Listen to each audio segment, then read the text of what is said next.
I'm Beth Rubin, and I'd like to welcome you all to the second session of the Rutgers Graduate School of Education Summer Series on Excellence and Equity in Remote Learning. Tonight's topic is supporting students socially and emotionally in the remote classroom.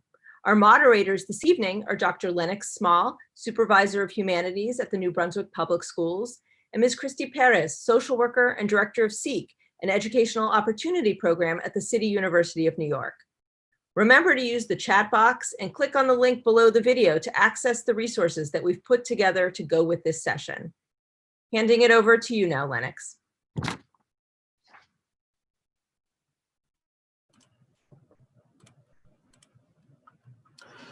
Good evening, and thank you, Dr. Rubin. School districts throughout the state of New Jersey and the country are contemplating how and when to restart the school year. They are wrestling with schedules, curriculum, physical alignments of classrooms, and even how to assess the daily temperature of each person that enters the building. Today, we're going to examine the emotional temperature of students and faculty alike. Too often, this topic is directed towards school counselors and/or child study team members.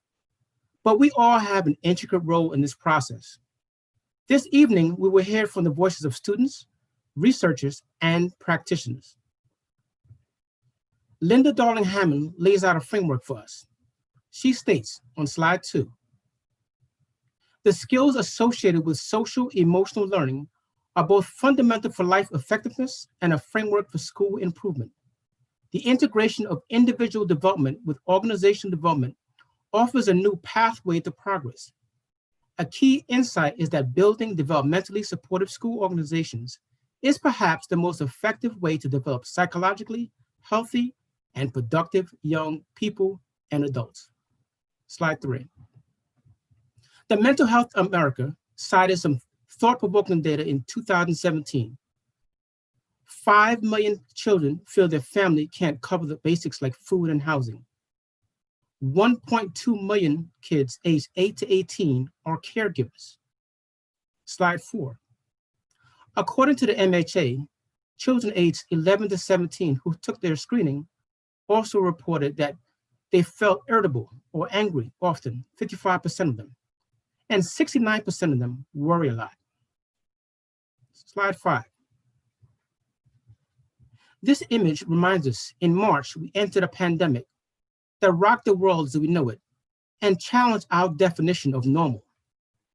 Slide 6. The pandemic was only the beginning. The next chapter of this journey was an economic crisis that has impacted millions of people in our nation and throughout our world. Slide 7. Just when we thought we had a plan of action to address this pandemic and our economy, the ugly sin of racism reemerged and we cycled into social unrest. Historically, as a nation, we have had pandemics, such as the flu pandemic of 1918, an economic depression like 1929, and social unrest that took place in 1968. However, we have not had all three simultaneously. We are in the midst of a pandemic trifecta, 1918, 1929, and 1968, NEET 2020. Slide 8. The data that now confronts us is overwhelming. A week ago, when this slide was created, we had 140,309 deaths. Today, that number exceeds 150,000. Slide 9. COVID-19 has had a tremendous impact on the Black community. Nationwide, Black people are dying at 2.5 times the rate of white people. Slide 10. In New Jersey, we suffered tremendously with this virus in March and April. Unfortunately, we're now seeing some signs of increase returning. Slide 11. Using the three-legged stool as a metaphor, the seat represents the child, and each leg represents the school, family, and community. When you take the data that was presented from 2017, coupled with the data that is infused during the pandemic, it is evident that now more than ever, social and emotional support is needed. So we ponder, what resources, strategies, and support can we put in place to ensure that all of the legs are balanced and strengthened on that stool? This is a sobering reminder that compassion is equally important as content. And in the words of Brad Johnson, relationships before rigor, grace before grades, patience before programs, love before lessons. Christy, I pass the baton to you. Thank you, Lennox. And now let's learn about our students' experience by listening to their voices as they share what it was like for them to learn in the time of COVID. The young people in this short video range from elementary, middle, and high school. We will capture a glimpse of their feelings, challenges, and worries while attending school remotely.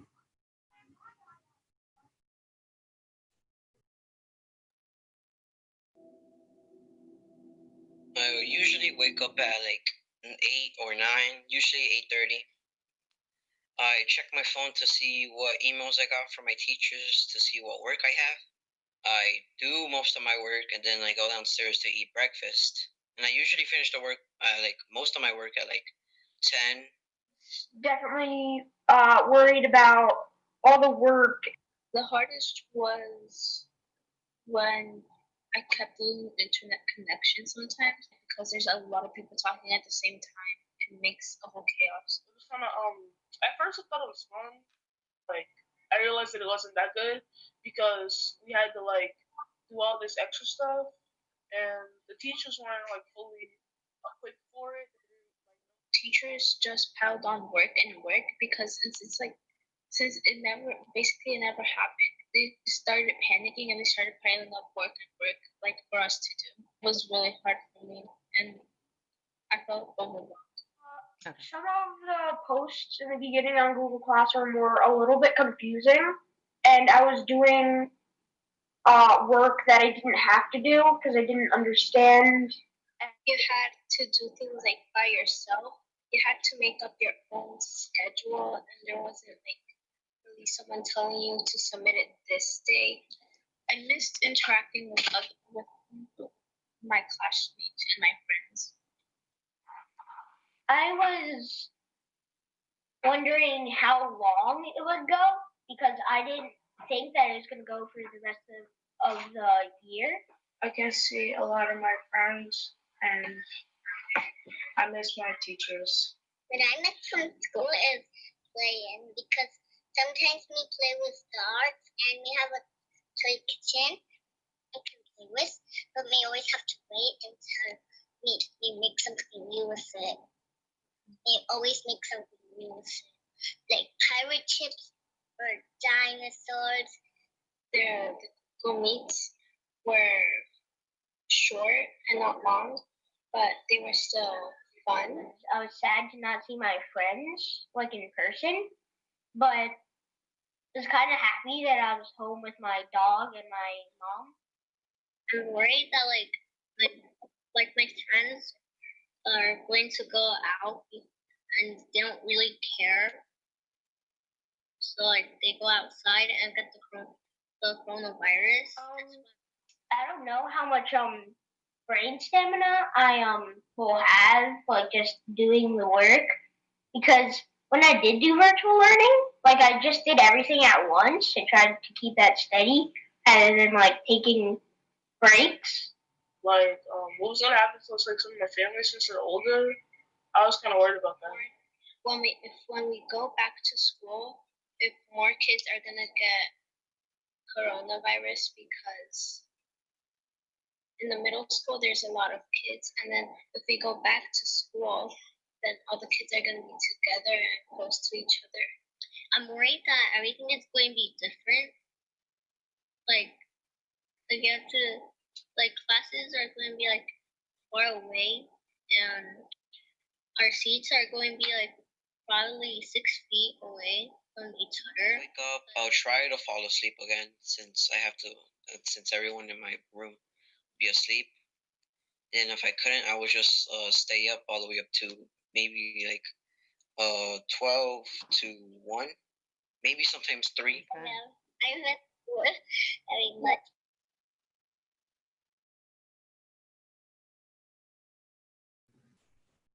And now I would like to introduce and welcome our panelists. The first is Megan Russell, who began teaching in Chicago after graduating from Purdue University in 1996. She is currently a fifth grade humanities teacher in New Brunswick and has been in the district for 20 years. Our next panelist is Gabriela Masco, currently teaching seventh grade school social studies in New Brunswick, where she was born and raised. She attended Rutgers University, Newark. We also welcome back Lennox Small, who is a passionate educator who has served as a middle school and high school teacher and administrator, and currently serves as the district supervisor of humanities in New Brunswick Public Schools. He received his doctorate from the University of Pennsylvania. Also, we have Laurab Prasada, is a recent graduate of Rutgers Graduate School of Education Schools Counseling Master's Program. In addition to substitute teaching at the New Brunswick High School, Laurab conducted high school counseling internship at the Crossroads North Middle School in South Brunswick, where she provided social, emotional, and academic counseling services to students and continued to support them throughout their transition in remote learning. And finally, we welcome Caroline Kloss-Earsler, AKA Cece. I apologize, Caroline, if I mispronounced your last name. She's an associate professor at program clinical coordinator for the program in school counseling and counseling psychology in the Department of Educational Psychology at Rutgers, the State University of New Jersey. Her research focuses on cultural resilience and trauma with diverse community contexts. Welcome, panelists. We're excited to have you here with us this evening. So let's walk back or think back to March. If we reflect back to that time, what was your first week of remote learning like for all of you and for your students? Let's begin with Megan. Hi, good evening. When you said that, I think you saw my face kind of panic, and I'm sure most other educators did as well. Ironically enough, I had felt that first week, I'd mentioned to some people in this group when we were speaking earlier that first day, that first week, I said I felt like someone who worked at a PSE&G call center in the middle of a power outage. So basically what happened yesterday, I can imagine they had those same feelings of panic and you're trying to put out a million fires at once. And I remember thinking that this can't be sustainable. This isn't healthy. This isn't, I'm feeling overwhelmed. We started in the morning, we're going till night. And I had to stop and think about the kids. And if I'm feeling this overwhelmed and anxious and scattered and, I need to center myself because the most important thing would be my students. And the social and emotional learning has to come first. And I think most of us ran out with the idea of, we got to get this done. It has to work. They have to be logged on. They have to be turning things in. Oh my gosh, they didn't download this. It didn't. And I think learning to take a breath and realize that my first priority should be to make sure that I was connected with my students, that I knew what was going on at home with them, that they felt safe, that they felt secure, and that they could share any emotions they had with me, but that we would do this together. And it had to be me trusting them trusting me, because this was new to everyone, and just taking a deep breath and realizing, like everyone said, this is new to everyone. We had no answers, but that we would find them out together. So. Thank you, Megan. Thank you. You're welcome. How about you, Gabriela? I think I share the same sentiment as Megan. It was crazy for everybody. Students, teachers, administration, counseling, everybody was trying to make traditional school happen, and it just wasn't going to happen. This looks different for everybody. At one point, we were getting 30, 40 emails a day, and it's please just stop replying all, please stop, because it was just so crazy, and it's so overwhelming for us. So I know the kids felt the same way. When you think about it, like you said, I'm a middle school teacher, so we were getting those kids are enrolled in 8 classes, so they're getting notifications and emails from every single class on Google Classroom 8 times. It was nuts. So I think a lot of it was just, we were very overwhelmed, like Megan said. Thank you. And Laurab, anything you would like to share? To piggyback off of Megan and Gabriela, I would say, yeah, definitely it was overwhelming and uncertain for us. So I can't even imagine how it was for students. But ultimately, from like the school counselor's perspective, especially me as an intern, I tried my best to work with my site supervisor in learning of different creative, innovative ways of how to support students and meet with them, and to specifically support students that we knew were at risk, and then also students on the tier 1 level, like all students. So it was definitely a learning experience during that first week. Lennox, please share about your time back in March and what it was like for you and your students. So I'm a little different than my colleagues in the sense that I'm not directly in the classroom, but my lens is always trying to provide gauging the needs of the staff and giving them what they need and the impact that it has on the students. But I do remember specifically it was March 11th, and we began finalizing plans for the possibility of closing. We weren't sure at the time. So within the curriculum instruction department, we developed resources in all content areas that we said would suffice for at least 2 to 4 weeks. So we were planning for this great unknown. But even with those plans, we realized that when we went virtually, that we had to make some adjustments to scheduling, assessments, even number of assignments per week to ensure that there was consistency across all grade levels and schools. And we also had to reassess the distribution of laptops for grade levels that needed it. So initially, it was a very academically driven plan, but as time elapsed, we had to take into consideration the emotional shifts that students were now facing, and now that the school setting was primarily in their living room and in their dining rooms. And I think that reflection to the emotional well-being for students and staff alike pushed us back to the drawing board to develop a plan and a schedule that was more accommodating to the new norms. Thank you, Lennox and fellow panelists. And that leads us to the next question. So as you realize that remote learning would go on longer than anticipated, and you realize the multiple stressors that students and families were facing, what shifted and how did you change in what you were doing to support the social and emotional needs of your students? Gabriella, would you like to start us off? Yeah. Oh, sorry, I had to make sure I was unmuted. I kind of had to stop making like that traditional school happen. I had to like remind myself that a lot. Like obviously there's still education going on, but there's not an expert in the room anymore. So like we had to do a lot. We shifted to more research-based activities. So that way the kids had like that autonomy over what they were learning. And they were way more engaged because they're like, Miss, I thought Napoleon was ice cream. Like they were way more into it when it was like not reading something. They were like going and looking for the information.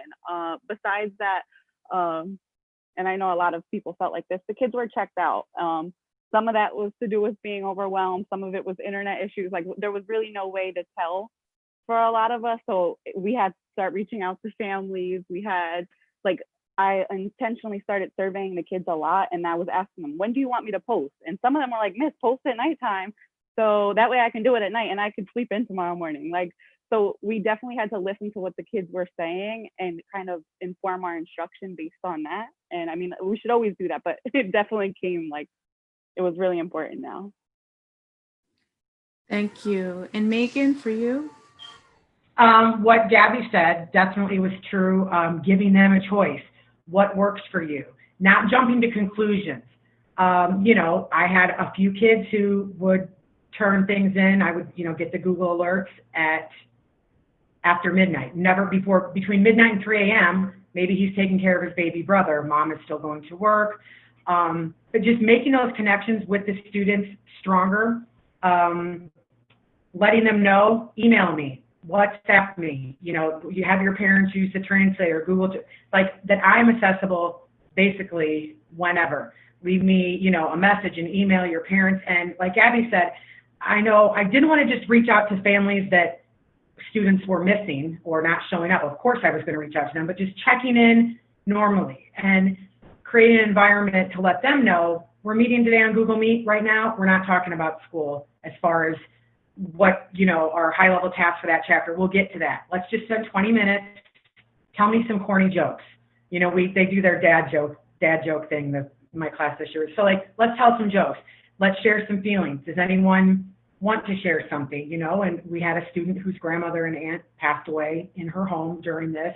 She shared that. Other students I knew of issues, kept that private. But just creating that environment and letting them feel safe and in control of this is as out of control as we all still feel today with everything going on, I think having them hold on to some sort of control over the daily lives and, you know, scheduling and just sharing what they feel like sharing to just center us all. So. Thank you, Megan. It sounds like really humanizing the experience for the students, bringing the humanity back. Powerful. But Rob, anything you want to share? Just to add to that, like Megan said, having those Google Meetups and those Google Meets, and checking in with students, not only about academic work from the school counselor's perspective, but checking in with the teachers and students about how they're doing emotionally and what their perspective is on the whole thing and how they're dealing with it, and emphasizing self-care especially, and having a good balance between their academics and their emotional well-being. So an emphasis on self-care. Thank you. And so, Cece, now adding the psychological framework and analysis and perspective into the conversation, what are some frameworks that we could use to understand and respond to some of these challenges that were highlighted by some of our panelists? Absolutely. Well, I think using a social emotional learning framework is something that everyone in the school can do, and certainly the school counselors can really be a bridge with our teachers in the classroom to do that. I'm understanding there's a question about, you know, how do teachers form relationships with students in the classroom, and a social emotional learning framework totally provides an opportunity for us to do that. So things like if teachers, maybe one-on-one is too much, but maybe doing like a lunch bunch group, partnering with the school counselor, you can do that over Zoom, and really having an opportunity for students to talk about what their experiences are. So part of the skills we want to support and develop in our kids through something like this is things like empathy, and really sort of hearing about other people's experiences, thinking about what is it like to put each other in, you know, put yourself in someone else's shoes. We heard from some of the kids on the video that they're worried about their friends, they're worried about their family members. You know, another social emotional skill that we can do with our kids is sort of emotion recognition and management. So helping kids, you know, there are very complicated feelings that come up around this, and a lot of anxiety, right? Like we heard that about doing the work, about brain stamina, you know, kids are worried. And so helping kids kind of recognize those feelings, and then once they're recognized, like, what do you do with those feelings? And so I think teachers can really do that in partnership with the school counselors, or do that, you know, on their own, maybe an individual kind of meeting with the child individually with a parent. So I think having that conversation is really important, because it will help kids feel less alone. You know, we're all so isolated through this, that through those kinds of conversations, kids can say, hey, I'm not the only one who's going through this. You know, I'm not the only one who has these fears. The question came through about how can we recognize when students might need more social emotional learning help. And, you know, that's when you as the teacher, and, you know, you're really there with your kids, right? You're just a supportive adult for kids, and that promotes resilience. When we're seeing that more social emotional learning supports could be needed is when we're seeing things like a change in academics, a change in behavior, just a change in sort of emotion, right? Like a child who suddenly is not participating in the same way and seems like they're depressed, or a child who seems very anxious, maybe a child who hasn't come to class for a while. You know, that's an opportunity for you as the teacher or the school mental health professional to reach out and see what's going on. One of the things that has changed very quickly in response to this crisis is that teletherapy is a resource in a way that it was never before.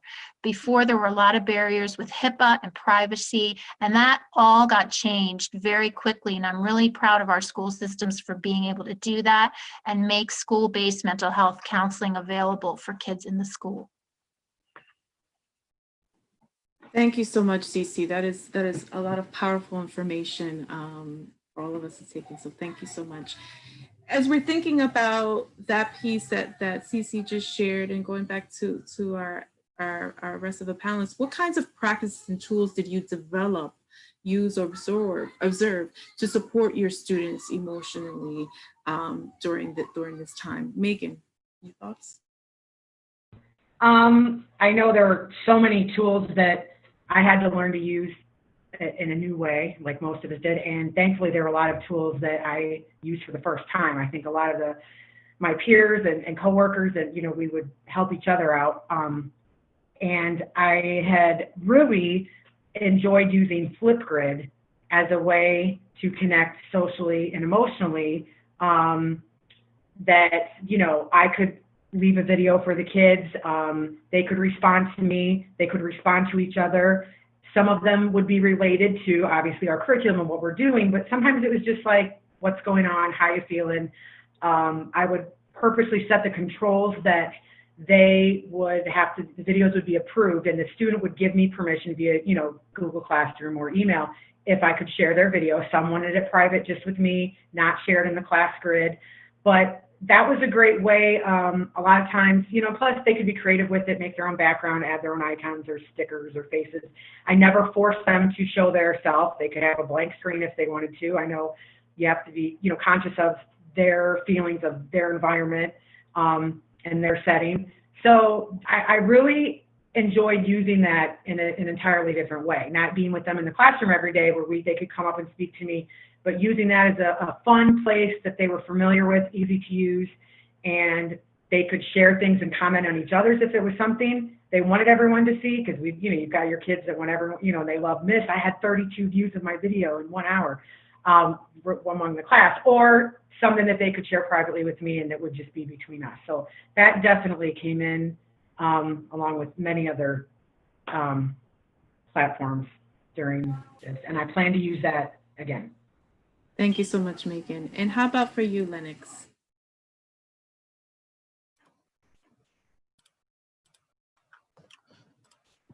So some of the things that I observed, I really took to look at COVID-19 and social unrest, the lessons I've learned from it and how it's impacted our practice. And it's presented a few things. One, we entered into each other's homes. So for the first time, we got a chance to see how kids live and understand their resilience. They may not be easily measured in our traditional assessments. We also learned that there's a lack of knowledge about our history, our nation's history, and a lack of understanding. And the other thing that really stuck out to me, my observation, is that for whatever reason, people think that trauma originated in March 2020. So trauma has been a part of the core of our nation for quite some time. We just neglected to talk about it. So it challenged me as a content individual to think about Cesar Chavez's quote, preservation of one's culture does not require contempt or disrespect for other cultures.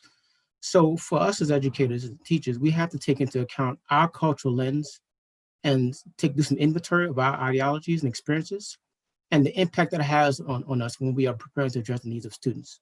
So again, if you're not infusing social and emotional support into your planning, I'm not sure how successful you can be in a classroom, regardless of how much you know the content.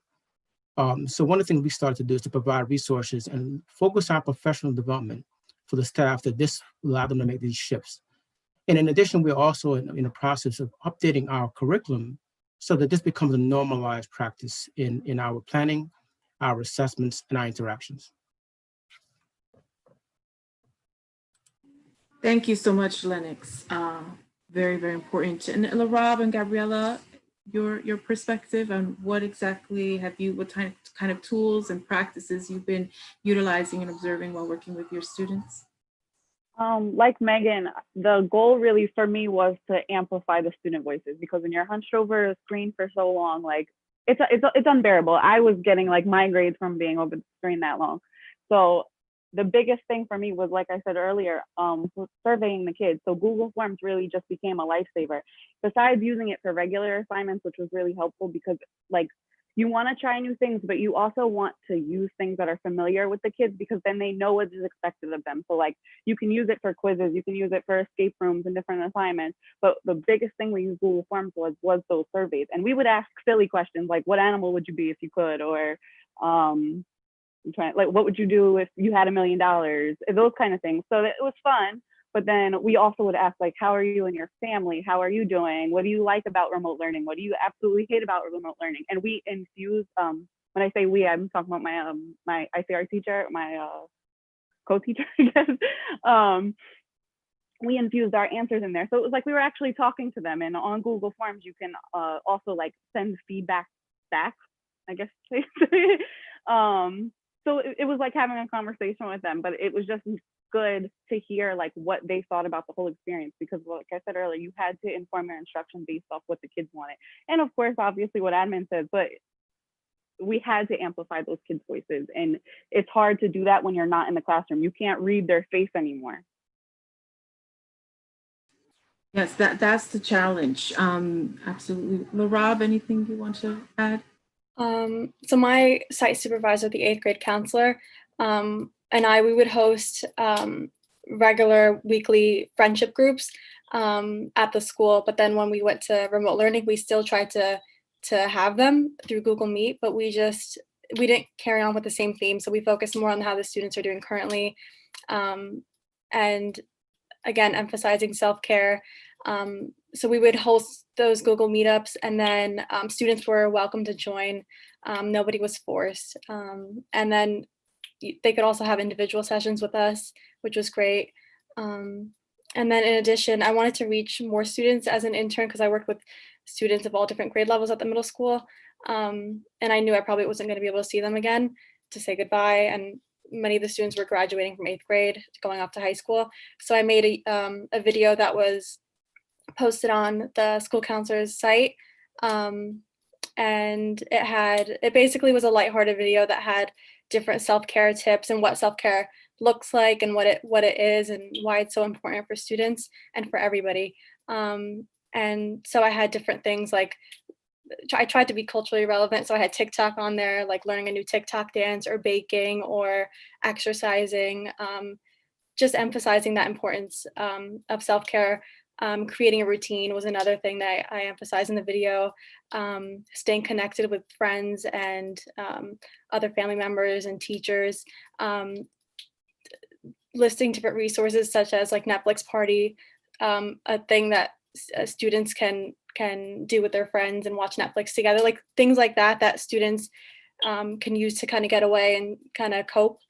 And then ultimately validating their feelings and letting them know that right now it's really difficult and it's okay, and you might have a whole range of emotions that are hard to navigate, but know that there's support for you out there. And so I emphasize the importance of the fact that they can reach out to their school counselors or to reach out for the other mental health resources that the school provides, which was important. So that was something that I thought was pretty helpful and easy to do. Thank you, everyone. Thank you, Rob, for those specific and concrete examples, because I think that's what folks are really looking for some of those concrete examples and experiences. Lennox, in thinking about what you said earlier around that, supporting social and emotional, learning for students, it's not just the current time of the pandemic. This is something that should have been going on from the beginning as educators, right? And then that this period of moment in history has just highlighted that. So in thinking about that, and this is for Lennox and for all the panelists, how do you see the skills and the strategies that you've used during this time, during the pandemic, once this is over, and using it beyond this moment in time? Lennox, you can kick it off. The best example I could think of Converse sneakers, and the reason I use Converse sneakers as a metaphor. Converse sneakers is one of the few fashion items that a grandparent, a mother, and a child, 3 generations I saw women wearing, because the sustainability of Converse sneakers has been around for a while. And my concern is that when we talk about social emotional learning, we talk about social justice, that it doesn't become a fad.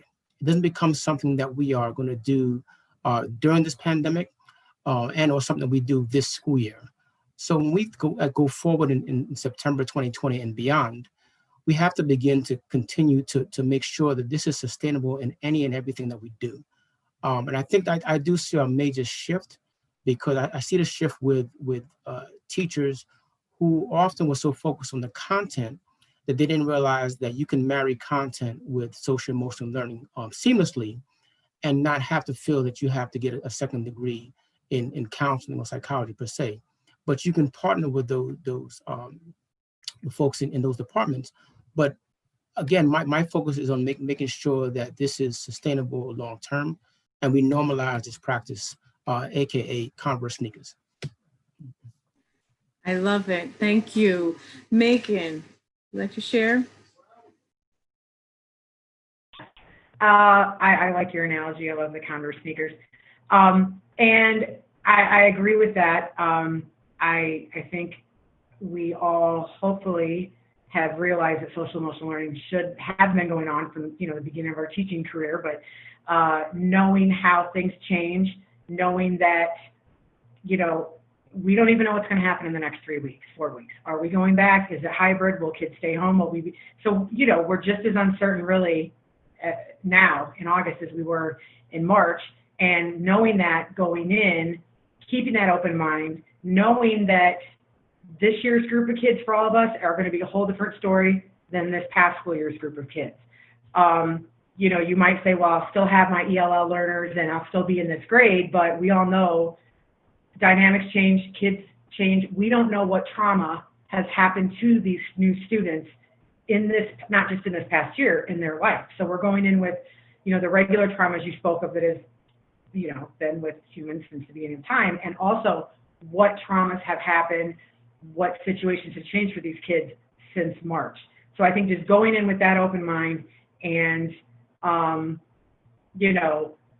knowing that things may change on a day-to-day basis like they've been doing here. We could go in and start, we could be home, we could come back later in the year and leave again. We might go back and stay. So just being open-minded and keeping that social emotional learning focused first and foremost, because there's going to be changes. There's going to be deaths, there's going to be sickness, there's going to be uncertainty. I mean, we have to be real about it, and going in with as many coping skills for us and for our students to get through whatever this next school year is going to be.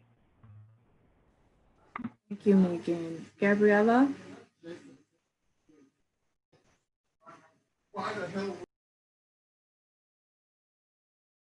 I think you're on mute.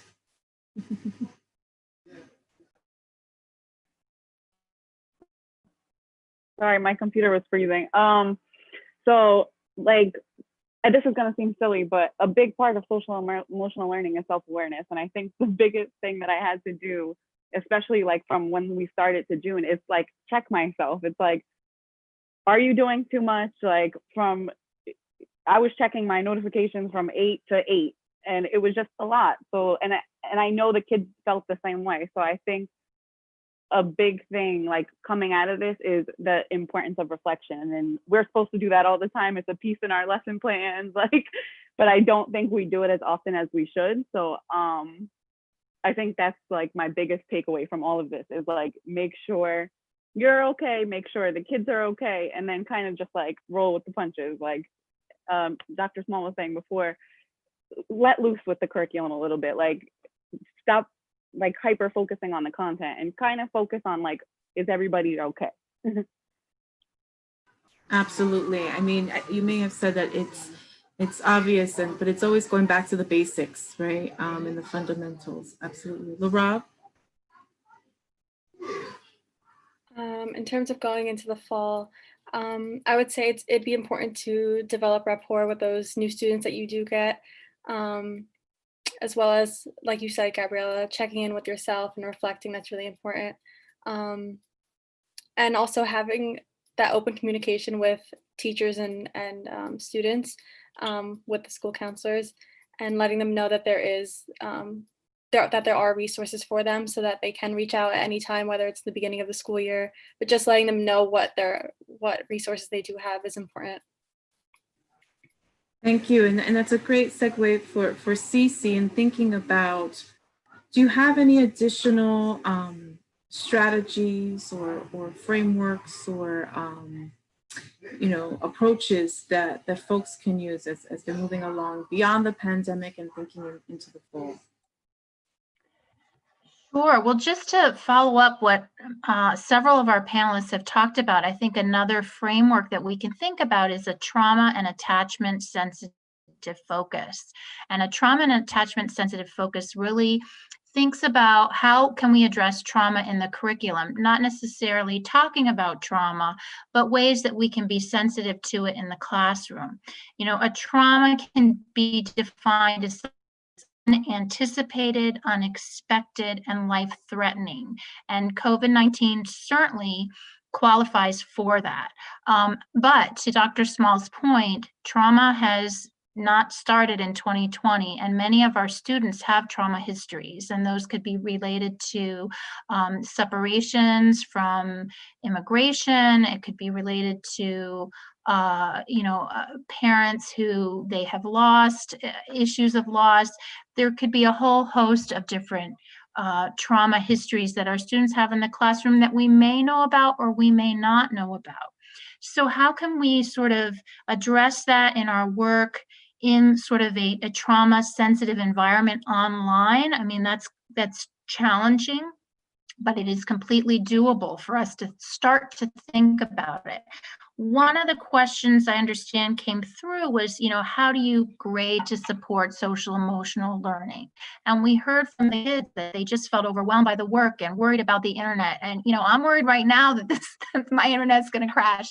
But one way to sort of infuse a trauma sensitive approach in grading is just have a conversation with your student, right? Make it a conversation, make it, talking about, here's what I think your grade should be. What do you think your grade should be? And then have your student talk about what are the strengths that you're bringing to math class. Like, how do you feel you're strong in math? And what are areas for you to work on? What are areas of growth for you? So that's one way just that we can do that just with grading that can relieve a lot of anxiety, because we heard the kids in the video talking about the uncertainty, right? That we're all facing. Like, when is this going to end? We don't know. That in itself is kind of traumatic. So, another way we talked about having lunch bunch groups, sort of conversational grading, and Laura had mentioned sort of the Netflix parties. As teachers, you could do this, like the end of the week, we're going to have a Netflix party and each student can take a turn picking the movie that they want. You might need to run it by parents or just run it through to see, it's fun to see what the kids pick and then have a chat and talk about it. And then build in the social emotional piece. What characters did you identify? How do you feel that character could have better dealt with that situation? What were the consequences of the decisions that character made in the movie?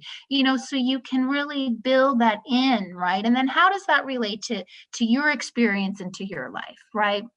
And then the last part I'll just say is, as we're thinking about sort of a trauma-informed approach, it really needs to understand the cultural sensitivity, right? So I'm going to give you an example.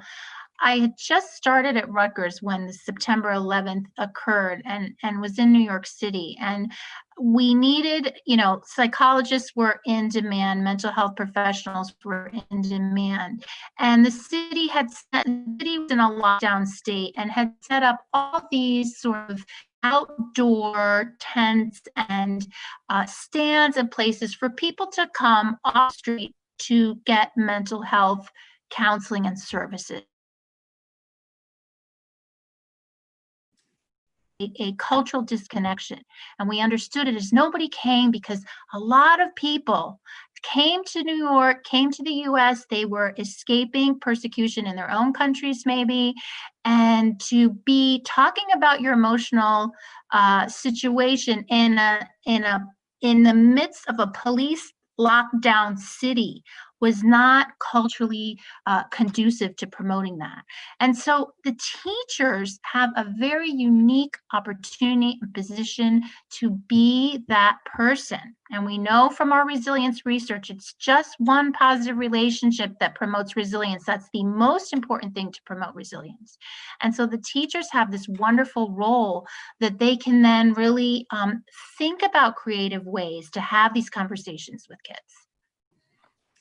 Thank you so much, CC. And so in thinking about what teachers can do for our students, what can administrators how can we support our teachers to ensure that they can, be able to teach students online, but also effectively lead social emotional learning? How can we support our teachers in order to be able to do that? Let this go. Can I jump in? Oh, sorry. Gabriella, go right ahead. Go right ahead. Yes, absolutely. I was just, it popped in my head because our admin was very good at this. Like, and I see it going in the chat and I see other people like talking about it, is like, we had Google Meets that weren't academic. We were playing Kahoot or we were playing Quizlet Live. Our math team, like the entire 6th grade math team, played Kahoot with all of their kids, and all the admin jumped in and played too, to send our 8th graders off. They couldn't have a field day, so we had like staff versus students Kahoot.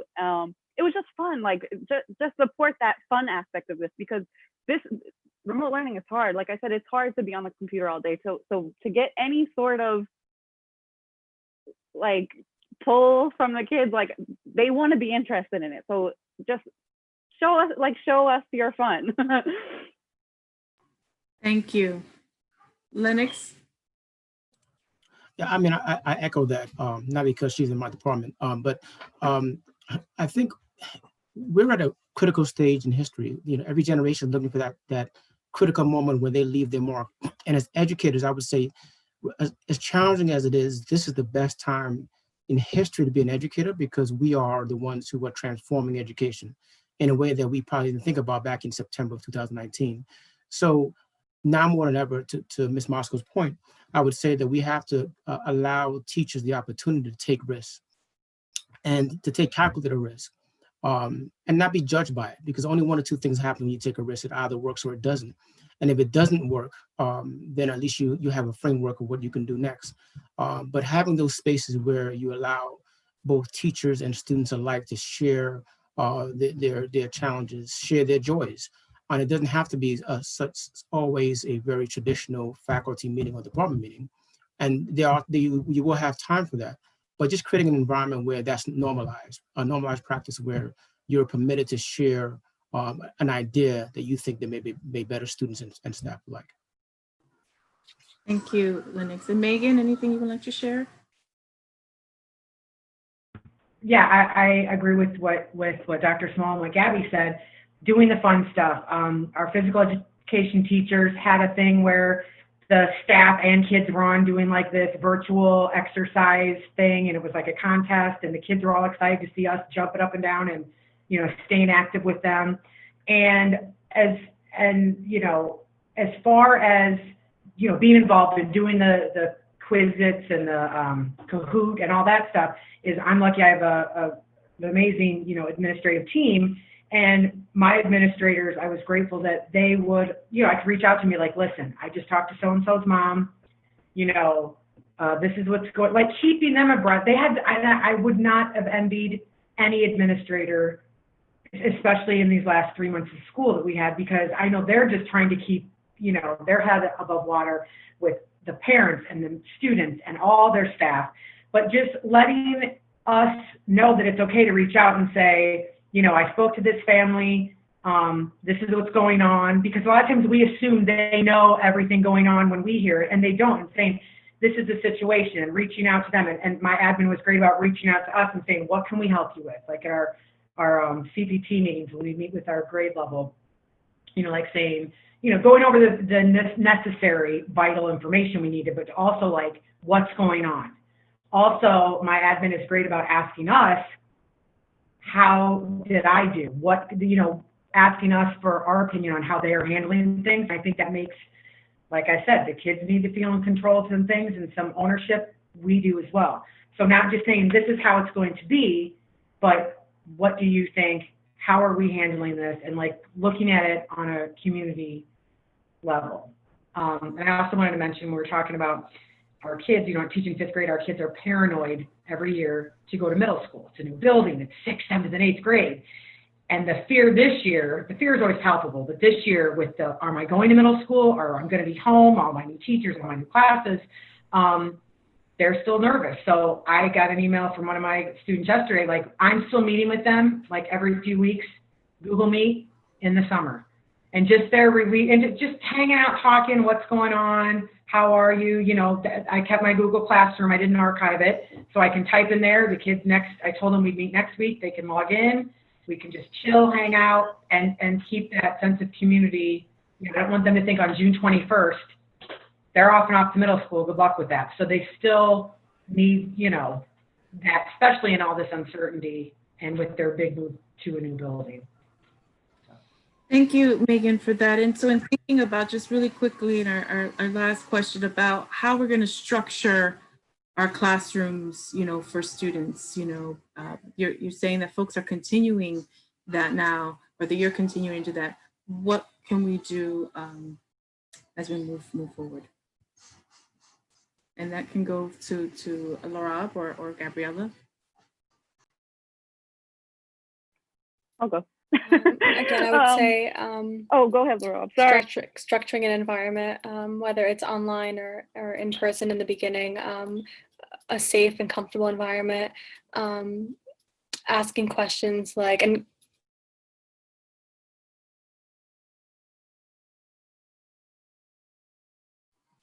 I think you froze. So I'm just going to go to some of the questions that some of our audience members had asked. Someone had asked about how do we support our young learners? You know, while as teachers, we're teaching, and then we may also have children. I can speak to that. I have a 3-year-old. How can we support our students doing their social emotional learning while also having our own families to take care of and trying to create some healthy boundaries while we're trying to support our students?